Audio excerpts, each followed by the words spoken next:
Boa noite em nome de Jesus. É um prazer muito grande estar com os irmãos, poder compartilhar da palavra de Deus. Obrigado, pastor, pela oportunidade, os irmãos aqui, pela liderança da igreja, os irmãos que estão hoje. Muito obrigado pela oportunidade de poder dividir aquilo que Deus tem ministrado ao coração nosso ao longo de todo esse tempo. Bem, gente, eu escolhi um texto que eu quero compartilhar com vocês hoje à noite. É um texto que eu gosto muito, particularmente. Deus falou comigo já muitas vezes através desse texto. Essa semana, ouvindo o profeta e trazendo a mensagem. E vocês sabem, minha formação em teologia, eu sou formado em teologia, já curso de filosofia ainda a caminho, mas terminando agora psicologia também. Eu tenho mestrado na área. O mundo espiritual é mais ou menos como a onda do mar. Esse mês a gente esteve como família lá em João Pessoa. E fazia um tempinho que eu não ia ao mar. E aí eu lembrei dessa passagem, que inclusive eu coloquei no meu livro. Você não aprende um curso, você não tem um curso para aprender a criar ondas. O mar te oferece as ondas, o vento sopra e a onda chega. Mas você tem um curso para aprender a surfar. No mundo espiritual é assim. Deus ele manda ondas e assim como no mundo físico a onda não para de chegar até o mar, até a terra, até a areia, Deus nunca para de mandar ondas para nós, ondas espirituais. O tempo todo Deus está mandando ondas espirituais. Nós precisamos apenas aprender a surfar nas ondas de Deus. E agora há pouco o pastor falava comigo exatamente mais ou menos assim, que a gente vai aprendendo as coisas. E a vida cristã, a vida de fé é assim. É você aprender a pegar as pequenas ondas e depois conseguir o sonho de consumo de todo grande surfista. É pegar uma onda de 30 metros, não é isso? É uma onda gigante. Mas é isso que Deus quer. Deus não para de mandar ondas espirituais para nós. Agora mesmo, Deus está mandando ondas. A gente precisa aprender a pegá-las.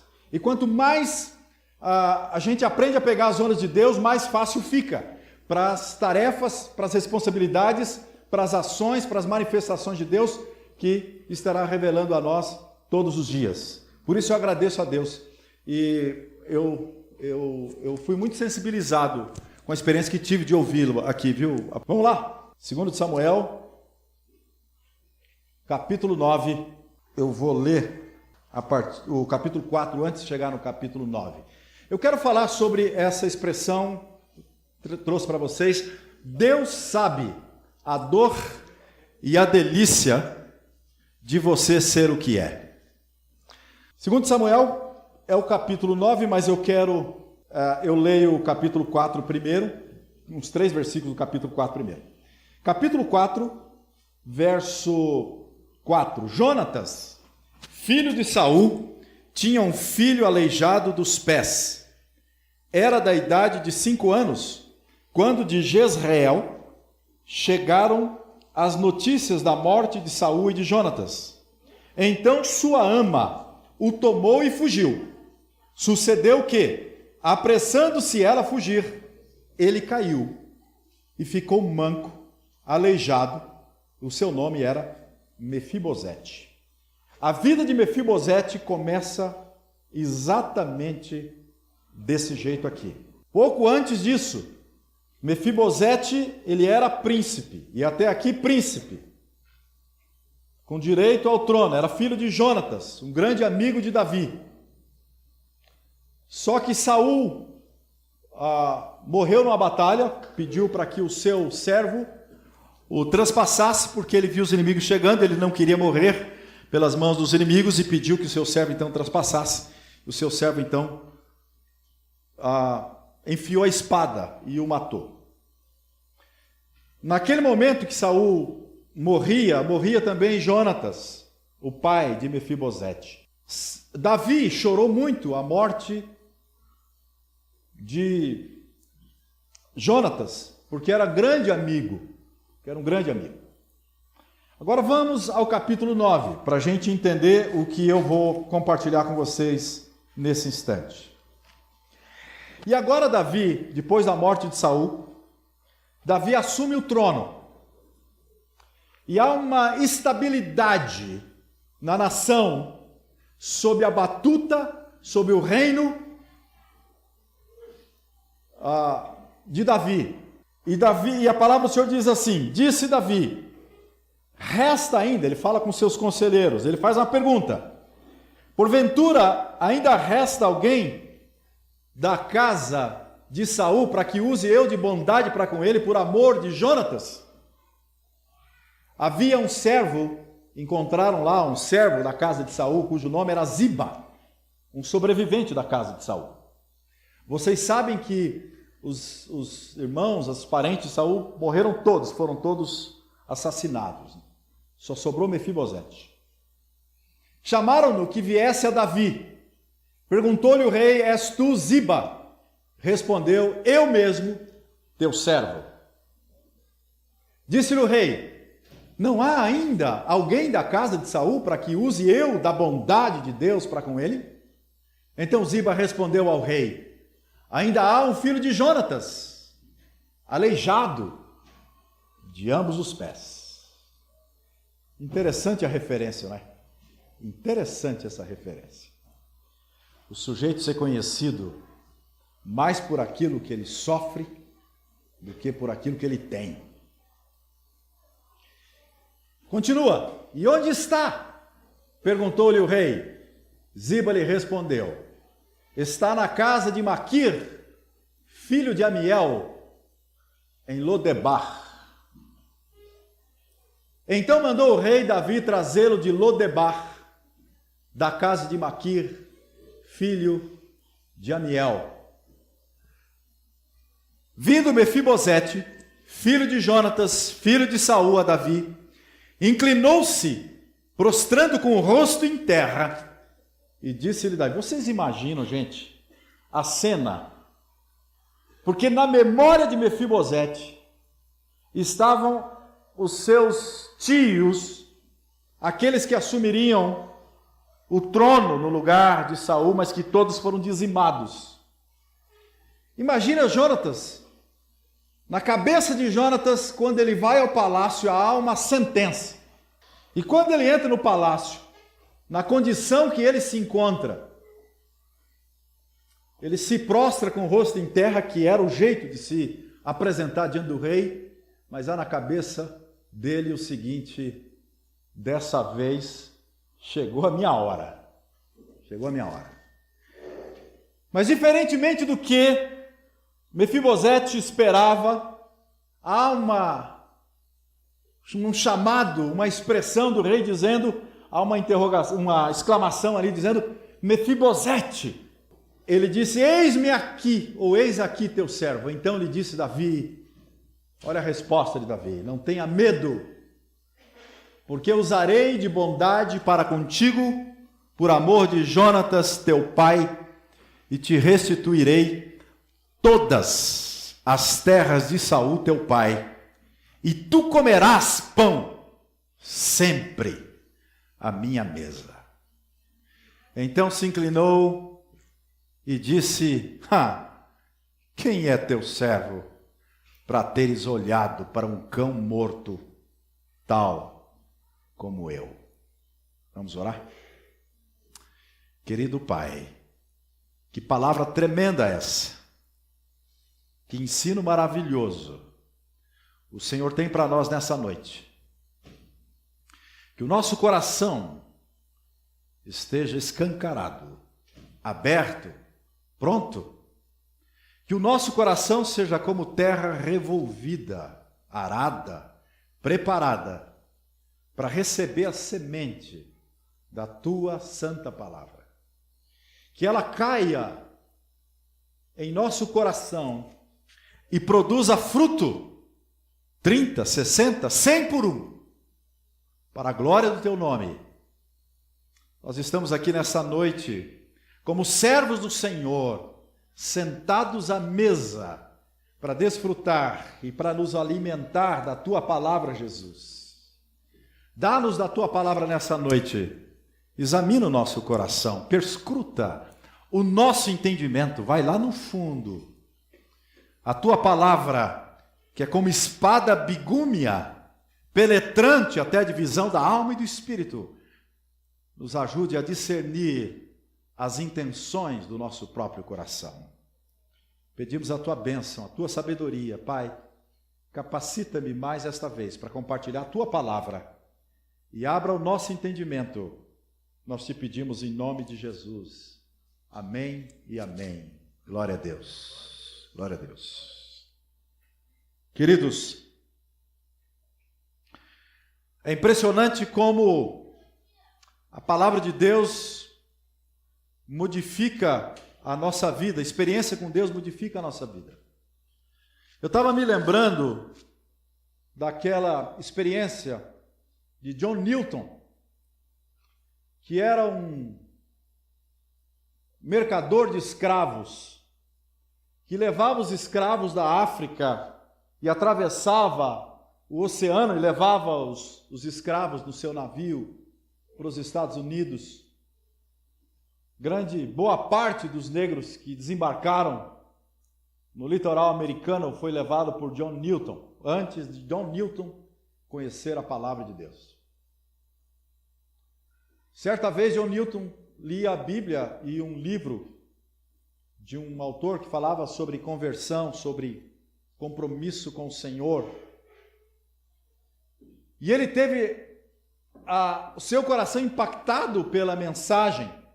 E John Newton, naquele momento, na viagem em que ele transportava os negros no porão do navio, lá na sua cabine, John Newton teve um encontro com Jesus. E ele compôs um hino que vocês já devem mais ou menos saber, muito conhecido nos Estados Unidos, mas a melodia dele dizem que foi composta de acordo com o gemido dos escravos lá debaixo no porão do navio. E o gemido era mais ou menos assim, né?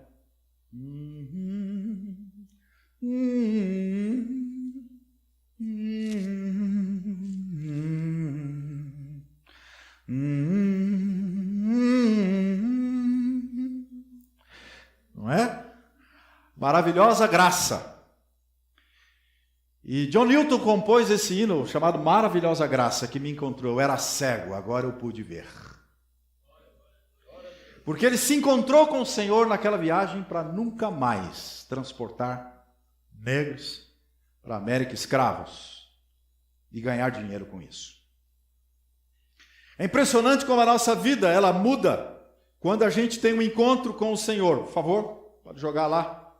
Gente, esse texto, ele narra uma história bastante interessante e narra a história de dois homens em situações extremamente opostas. Primeiro ele conta a história, o livro, na verdade, de Samuel, vem contando a história de Davi. E vocês se lembram de Davi, aquele jovem pastor que cuidava das ovelhas, e era o mais jovem dos filhos dos seus pais. E Davi, ele foi ungido rei de Israel, ainda Saul sendo rei, e ele respeitou o seu tempo, e não lutou contra Saul, respeitou a autoridade de Saul, mesmo Saul tendo sido desobediente a Deus. E no momento certo, quando Saul saiu de cena, porque Saul morreu, acabei de contar a história para vocês, Davi assumiu o trono. E Davi começa então a conquistar, ampliar as fronteiras do seu reino, e começa a estruturar a nação de uma forma que as pessoas começam a sentir segurança e tranquilidade no reino. É tão bom quando um governo, acaba trazendo segurança. E é exatamente isso que aconteceu no tempo de Davi. A história de Davi é uma história de crescimento, é uma história de ascendência. É aquela história sonho de consumo, em que eu começo lá de baixo e vou crescendo, e daqui a pouco eu sinto que as coisas estão muito bem. É o sonho de consumo de todos nós aqui o daqueles que estão começando na vida, não é? Começando a crescer profissionalmente, sonhando com as coisas, com as possibilidades da vida. Por outro lado, o texto conta a história também de um outro homem, chamado Mefibosete. E ele fala da dor de ter sucumbido ao fracasso. Aliás, a ideia do nome de Mefibosete é isso, é de perder a honra. E é bem típico mesmo a história. Esse texto não está à toa na Bíblia. É bem típico isso, né? E olha só Mefibosete. A história conta que ele então, desde criança, quando ele era cuidado pelas amas do palácio, ele conviveu com o palácio, ele sabia como era a vida, pelo menos até os 5 anos de idade, havia experimentado o que era a beleza de um palácio, a grandeza de um reino, de saber, mesmo que de en passant, meio de longe assim, que ele é príncipe. Mas houve a confusão, a morte do seu avô, a morte do seu pai, a ama que cuidava dele tirou rapidamente, e naquela correria, a jovem deixou o garoto de 5 anos cair no chão e ele quebrou as pernas dele. E naquela época não tinha cirurgias como nós temos hoje, não dava para recuperar. E lá vai o garoto, aleijado dos 2 pés.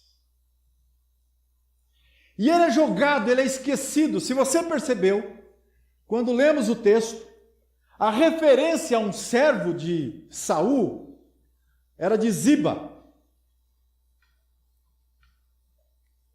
Mas Mefibosete não era cuidado por Ziba, era cuidado por um outro. As coisas que teoricamente pertenceriam a Mefibosete não lhe pertencem mais, pertence a Ziba. E Ziba está, que é um servo de Saul, que deveria cuidar de Mefibosete, ele está abastado, pleno, cheio, e Mefibosete escondido. E é interessante, gente, porque Mefibosete, ele sofre. E pensa numa criança crescer numa situação dessa e ouvindo histórias de que ele seria o rei, que ele era príncipe e que agora ele estava completamente esquecido. Sabe, não é muito fácil para uma pessoa que experimentou uma coisa boa na vida recomeçar. O sujeito come caviar, passa um destempero, uma situação, um dissabor, uma dificuldade, perde tudo e tem que recomeçar. Que memória é essa de Mefibosete? Mefibosete passa mais tempo em sofrimento e em esquecimento do que no tempo como príncipe. A dor de Mefibosete, gente, não era só proveniente da sensação de fracasso, mas também da visão que ele tinha de si e da visão que os outros tinham dele. Vocês se lembram que em algum momento o rei Davi faz a pergunta aos seus conselheiros: há alguém da casa de Saul, de filho de Jonas, alguém da família de Jonas, para que eu honre? Porque ele tinha prometido a Jonatas que nunca deixaria que algum parente de Jonatas sofresse, caso Jonatas partisse antes dele, Davi. E foi exatamente isso que aconteceu, e Davi se lembra do compromisso, e alguém do palácio se lembra de Ziba. E ele manda chamar Ziba. E Ziba, ao referir-se a Mefibosete, ele diz: ah, sim, eu me lembro. Há alguém, sim, da casa de Jonatas. O nome dele é Mefibosete, mas ele é aleijado de ambos os pés. Observa o senão aí. Imagina você ser conhecido mais pela dor do que pelo sucesso. É neto de Saul, o filho de Jonatas? Não. ele é alguém que talvez fosse considerado a periferia, a margem. Alguém que não poderia ter o sucesso. Alguém que estava apenas passando e deveria morrer nessa condição de fracasso, esquecido. Lá está Mefibosete, sendo conhecido pela sua própria desgraça. Uma desgraça que ele não havia construído, mas que os outros haviam construído por ele. Às vezes a gente passa situações da vida que a gente constrói. Escolhas erradas que fazemos, pecados que cometemos. E as coisas caem sobre a nossa cabeça, um ponto de interrogação enorme pesa sobre a nossa alma, nos perguntando se nós realmente vamos conseguir de novo voltar a ser o que nós éramos. Às vezes, o fracasso não foi provocado por nós mesmos. Às vezes, o fracasso foram as contingências da vida. Fomos objetos, fomos alvos dos outros que cometeram as piores covardias da vida contra as nossas próprias vidas. E talvez Mefibosete, escondido, longe, curtindo sua dor, o seu fracasso, mais fracasso do que sucesso. As lembranças de Mefibosete, o palácio para Mefibosete, gente, é uma coisa longínqua. Talvez tenham pessoas aqui hoje à noite que tenham já experimentado algumas coisas, já comeram caviar. E agora talvez esteja vivendo uma situação de perdas e perdas que se somam. E a situação, e vai a si mesmo. Porque quando você vai diminuindo, você vai agradecendo. Eu tinha um carrão, tenho um carrinho, mas eu agradeço porque tenho. Aí você diminui de novo, Senhor, muito obrigado porque ainda tenho. E você vai negociando a vida, vai negociando tudo, negociando, tentando se salvar, pegando aqui e ali, tentando alguma coisa, respirar. Uma coisa que eu aprendi ao longo desses anos é que Deus nunca despreza a dor. Deus nunca desprezará uma dor. Deus nunca despreza um fracasso.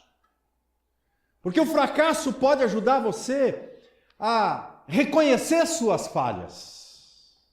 Pode ser um choque de mudança na sua vida.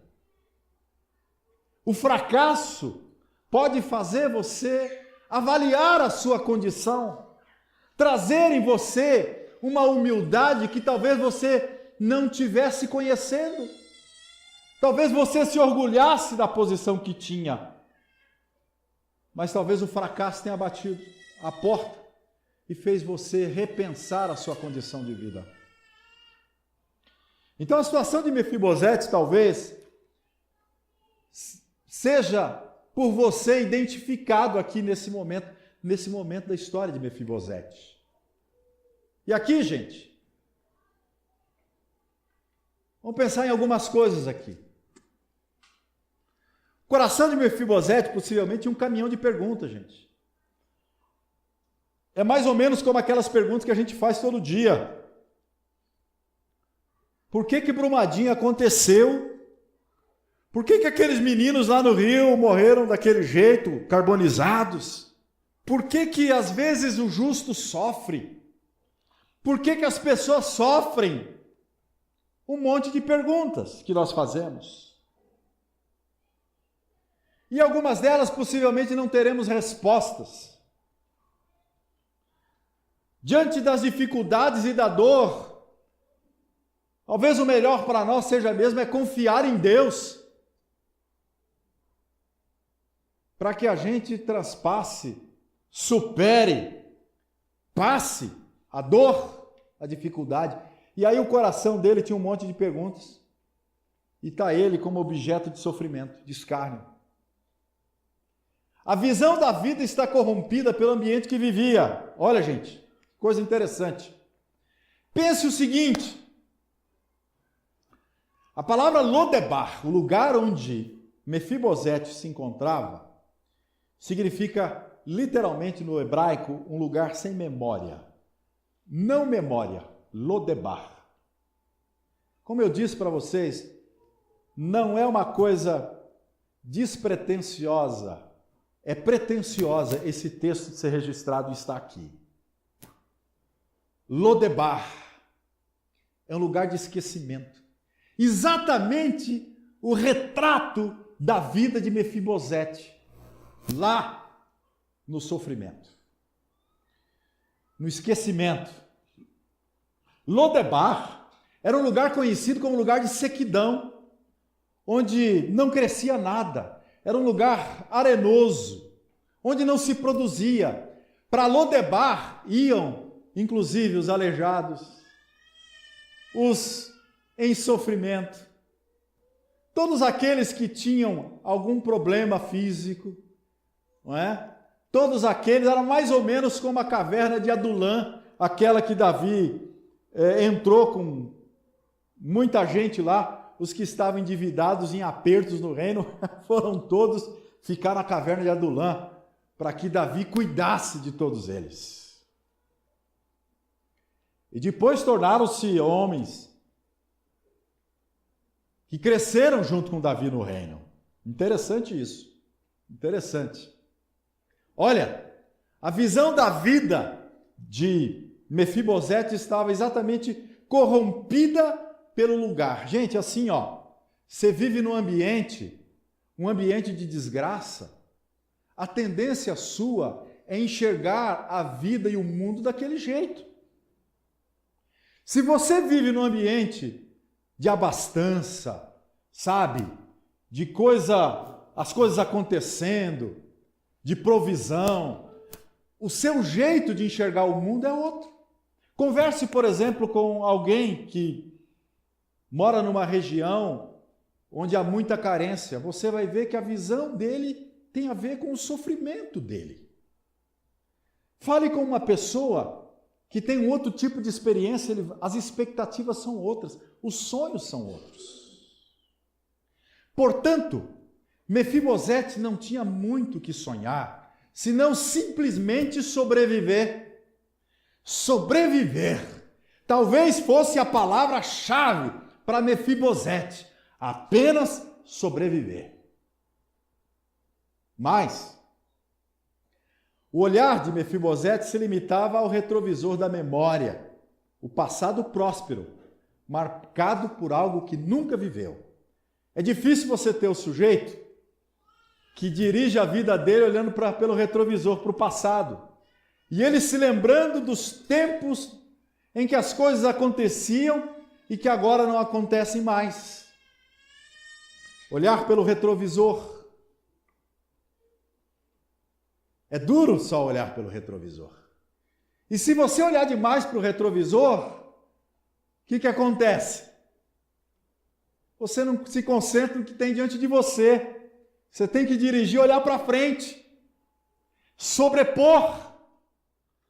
Vocês se lembram de Pedro, quando está diante de Jesus, lá no final, capítulo 21 de João, depois da pesca, eles todos, aqueles 7 discípulos que estão com Jesus ali, quando eles trazem aqueles peixes todos, sentam ali com Jesus, Jesus já ressuscitado, já tem fogo ali, Jesus já assando os peixes, tem pão, eles sentam, todo mundo em silêncio, com medo de falar, e eles estão em silêncio, Pedro mais envergonhado deles, porque não saía da sua cabeça, do retrovisor, a decepção que talvez ele tivesse causado para si mesmo, não para Jesus, mas para si mesmo, por ter negado o Senhor 3 vezes, e ele está ali agora diante de Jesus, é a primeira vez que ele vai se encontrar com Jesus depois da negação. Na cabeça dele, um evento que lhe envergonha, um marco, uma dor, um sofrimento. Silêncio, e Jesus quebra o silêncio, fazendo uma pergunta para Pedro. Pedro, tu me amas na frente de todos, porque todos sabem desse assunto. É um assunto público. E assunto público, como é que a gente trata? Publicamente. Até porque a gente precisa restaurar alguém publicamente. Há situações que você precisa tratar. Algumas coisas são particulares, não é? Outras às vezes são... E Pedro precisava de uma restauração pública. Ele precisava sobrepor a experiência ruim que ele teve. E quem conhece um pouquinho do grego, né? Você percebe no grego, não tem no português o que a gente tem no grego. Porque no grego, Jesus pergunta para Pedro, Pedro, você é ágape, você me ama verdadeiramente? A resposta de Pedro é assim, ó. Senhor, tu sabes que eu filéu.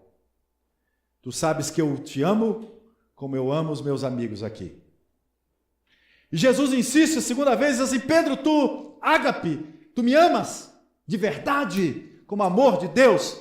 E Pedro diz, Senhor, tu sabes que eu filéu. Tu sabes que eu amo o Senhor como eu amo esses aqui. E aí, Jesus inverte a pergunta e diz assim, Pedro, então tu, filéu, tu me amas apenas dessa forma? Por que Jesus faz essa pergunta para Pedro? Porque em algum momento da caminhada de Pedro, Pedro disse, Senhor, eu te amo tanto que eu sou incapaz de fazer algo ruim contra o Senhor. E ele queima a língua. Porque terrível coisa é quando você se apoia em você mesmo. Terrível coisa é quando você se apoia nas verdades que você acha que são verdades, nas suas próprias verdades. Terrível coisa é você se apoiar na sua própria segurança. E aí, né, pastor, vem aquela palavra e diz para você assim, você vai perder tudo, porque eu vou tratar de você. E Pedro diz ao texto João 21, que Pedro, ele fica triste profundamente. E ele diz para Jesus, Senhor, tu conheces todas as coisas. Ele está querendo dizer, tu sabias que eu ia negar. O Senhor me disse. E Jesus volta para eles assim, sem problema. Que bom que você reconhece.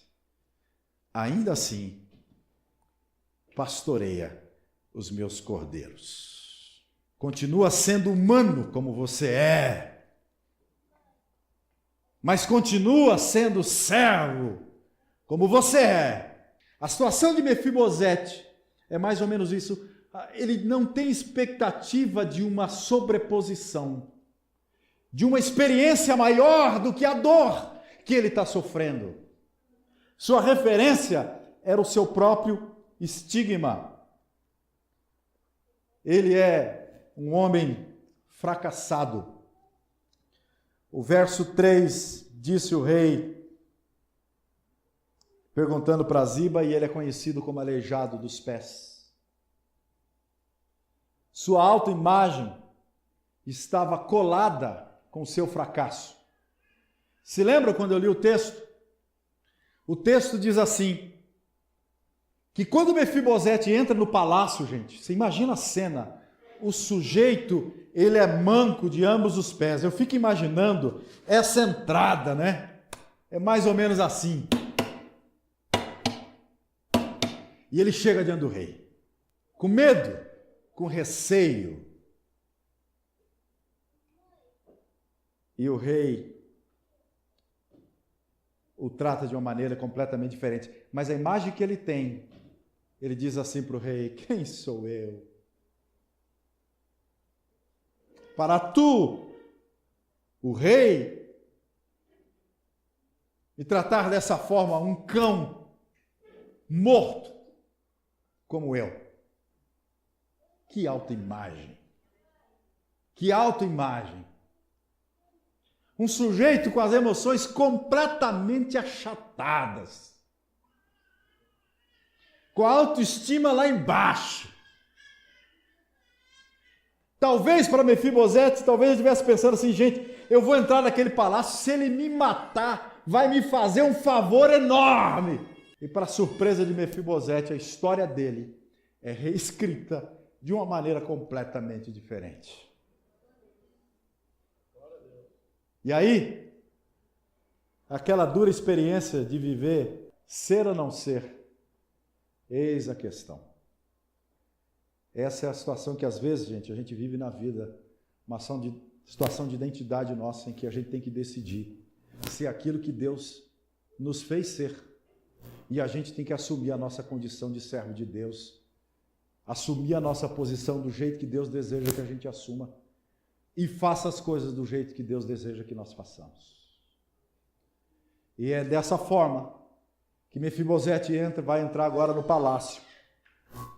Desse jeito. As realidades mudam, gente, quando a graça de Deus se manifesta.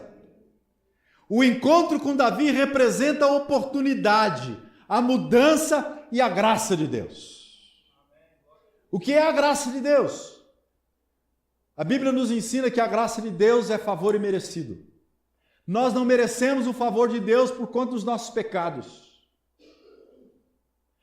Como disse Agostinho, não há um só ato nosso capaz de ser tão bom que Deus olhe para você e dê um grande sorriso e diz: perfeito. Nunca seremos tão bons quanto precisamos ser, mas também nunca conseguiremos ser tão maus quanto conseguimos ser.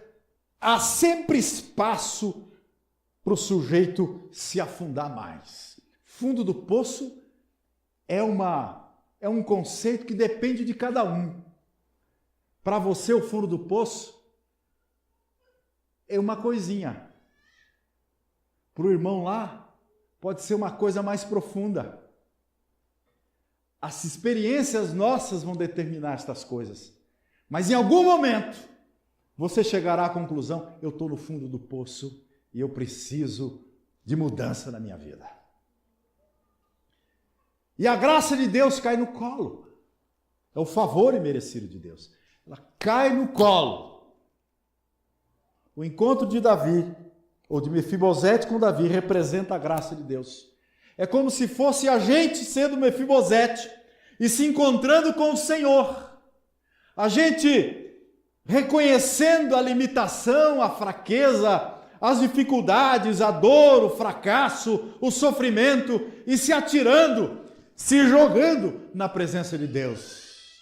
E Deus nos tratando pelo nome. Jesus disse: eu conheço as minhas ovelhas e eu as chamo pelo nome. Nem o diabo mais forte do inferno é capaz, isso é um parênteses que eu estou abrindo, de tirar da mão de Jesus aquele que é servo de Jesus de verdade. E olha, o encontro com a graça de Deus, Davi manda trazer Mefibosete. Mefibosete está esquecido, Davi manda trazer. E olha só, há uma diferença entre Lodebar e o palácio do rei. Em Lodebar, a sequidão, a esquecimento, a não memória, a dor, o fracasso, tudo de ruim. No palácio é diferente. No palácio a lembrança, no palácio a celebração, no palácio a mesa lauta, farta, no palácio a figura do rei, no palácio há servos, no palácio há beleza plástica, a beleza, no palácio há restauração, no palácio há vestes, no palácio tem tudo de bom. Mefibosete entra então lá e ele vai experimentar uma mudança que é a mudança necessária e provocada por Deus em nossas vidas quando nós nos atiramos ao Senhor. E aí, um reencontro com a própria identidade. E parece que agora Mefibosete ganha um nome, não mais reconhecido pela pecha, pelo estigma do seu fracasso, da sua dor, mas reconhecido pelo nome. Não tem coisa mais importante para a gente ouvir do que o próprio nome, não é? Quando você é reconhecido, é a sua identidade. Sabe, Mefibosete é chamado pelo nome. Assim como Jesus, como o Senhor nos chamará naquele dia quando estivermos diante dele, porque ele conhece as suas ovelhas. Porque o seu nome está escrito no livro da vida. Porque ele te conhece. E aí, gente, o reencontro com a identidade dele, ele reconhece a experiência dele será outra.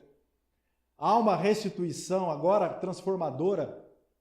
Davi chama Ziba e diz assim para Ziba: olha, Ziba, tudo que você tem aí, eu vou devolver para Mefibosete e você vai servir o resto da vida dele. Sim, senhor. E mais, Mefibosete vai aparecer de vez em quando lá, pode cuidar dos negócios dele, porque eu quero aqui comigo no palácio. Vamos comer junto na mesa. Juntos, com os filhos do rei, como qualquer filho do rei, será adotado, será cuidado, terá gente sustentando, guardando, e de vez em quando ele vai lá visitar você, e você vai tratá-lo bem quando ele chegar lá. Restituído, uma restituição que transforma completamente a vida de Mefibosete e coloca Mefibosete numa posição honrosa. É assim que o Senhor quer fazer na nossa vida. E eu fico impressionado, gente, porque o texto é quase cômico. Quase cômico. Quer ver só?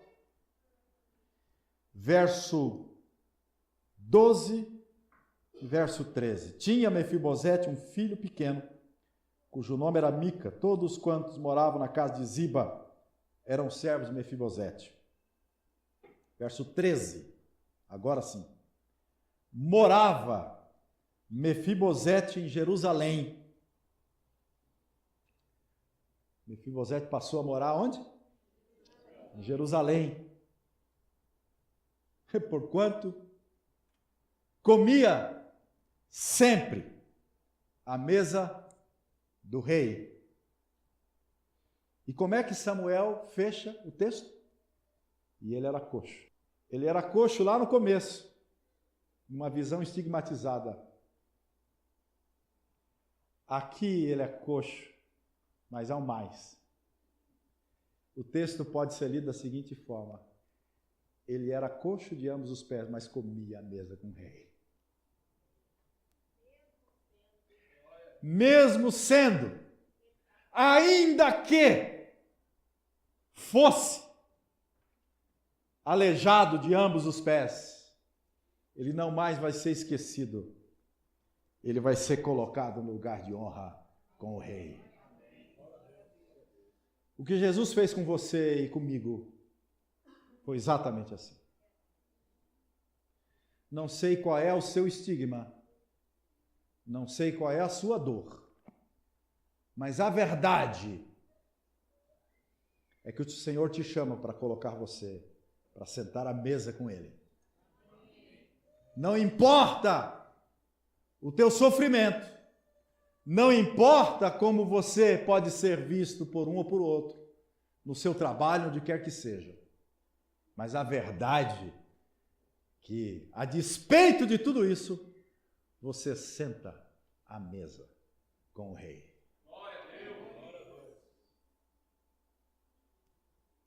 Vamos orar.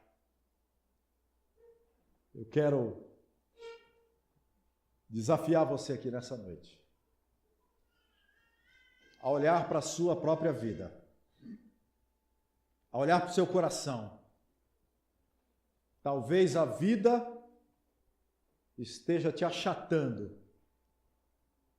Talvez os outros tenham a imagem de você que você diz assim, mas eu não sou assim. Talvez você mesmo tenha feito mal contra você. Mas nessa noite, o Senhor te chama para um momento de rompimento, de quebra, de mudança, de transformação, de restauração, de devolução. de renovação, de mudança, de transformação, de bênção, de sobreposição. O Senhor nessa noite te chama para que você agora deixe Lodebar e venha para Jerusalém. Deixe o lugar de esquecimento e venha sentar-se à memória com o Rei. O Senhor te chama para sentar à mesa com Ele. Eu não sei se aqui há alguém que ainda não conhece o Senhor, mas se você não conhece o Senhor Jesus te chama para você sentar-se à mesa com Ele hoje. Se você conhece o Senhor, talvez você se sinta um pouco afastado, o Senhor te diz: vem à mesa. Há bênçãos, há guloseimas, há um monte de ofertas dadas pelo Senhor para a sua vida, para que você desfrute desse momento no palácio do Rei. Você se lembra do filho pródigo? Quando ele chega de volta à casa do pai, ele é restituído, um cordeiro cevado é oferecido, um anel é dado, vestes novas lhe são dadas, e ele é completamente restaurado. O Senhor quer restaurar a sua vida. Esta é a palavra de Deus para nós nesta noite. Coloque a sua mão no seu coração. Eu quero orar por você, meu Pai. Em nome de Jesus, derrama sobre este coração a bênção do Senhor. Aplaca nesse coração a dor, a falta de alegria, das lembranças, das coisas que já viveu. Pai, em nome de Jesus, restaura. Que não haja mais autossabotagem, que não haja mais, ó Deus, escravidão, que não haja mais prisão, que haja libertação, que a bênção do Senhor seja sobre teus filhos, que o teu amor seja derramado abundantemente, fluindo no ser, no coração de cada um aqui nessa noite, Jesus. Pedimos a tua bênção. Obrigado por nos servir uma mesa cheia.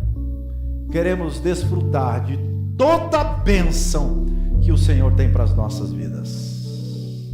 Nós nos apropriamos disso e nós declaramos ao Senhor que nós te amamos, em nome de Jesus. Aplauda ao Senhor. Os planos que foram embora, os sonhos que se perdeu, o que era festa e agora é luto do que já morreu. Não podes pensar que esse é teu fim, não é o que Deus planejou. Levante-se do chão e erga um clamor. Restitui, eu quero de volta o que é meu. Sara-me e põe teu azeite em minha dor. Restitui e leva minhas águas tranquilas. Lava-me, Senhor, e refrigera minha alma. Restitui,